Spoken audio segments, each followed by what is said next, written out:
Amaronda, Mafam Maduda nomination file Tobalaki Kurai Esigi, BJP gi Mirep El Susindrona Fondok Lambada, Afaba Matik Chaba Mihut, Lady Bamakai, Anoba Mihut Kanbagi Matau, Toina Matau Tade, Haina Lowi, Matam Sang Nadagi Kendra Sigi Miamgi Damak Leptana Taudang Logduna Lakli, Makatana Su Lokini, social media that meme Semduna Kurai that Chengen Matik Chana Fangande Haina Sandoklibasi Nuaite, Aina Tinkraba Lalolo Pripak Pro na government ki Cheng Asi Takudingi Panamaram Oiraga, Miam da Matik Chana Fanganba Ngamdabani, Masi Lalholup Asinasu, Miam da Asengba Adu Sengdokpio Haina Warol Tamki.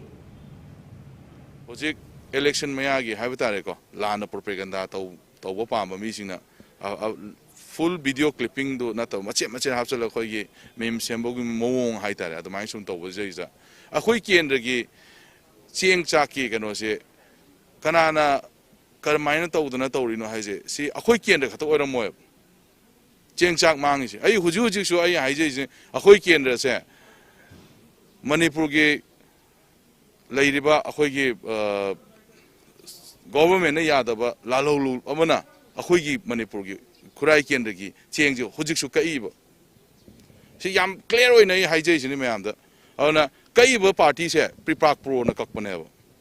Pripak Pro on a Kaiba, Cheng, say, a Hoiki and the given a Kaiba say, Masi Prazasina Kambio. Si MLA na lobo na tiye se prajasing na kangbiyo. Ano masigumba lana propaganda tori ba kangusin se si bhapta view. Ako'y na kakpanate, ako'y na kaim to unate, ako'y na cheng si kuray de yorok tring ayda. Already godam da digdak ta horobne. Already godam da ka horobne cheng si. Ako'y kuray yorok tring ayda mo na godam da ka horomatung da mo yung globom thokpa cheng kilo mga phangba mi da cheng kiji mo kai. Cheng kilo kuntra mga phangba miyam da kilo tarakai. Aduga ako'y the remaining do poraga ako'y ki fair price swap lay ibasing sila yan thokpanev.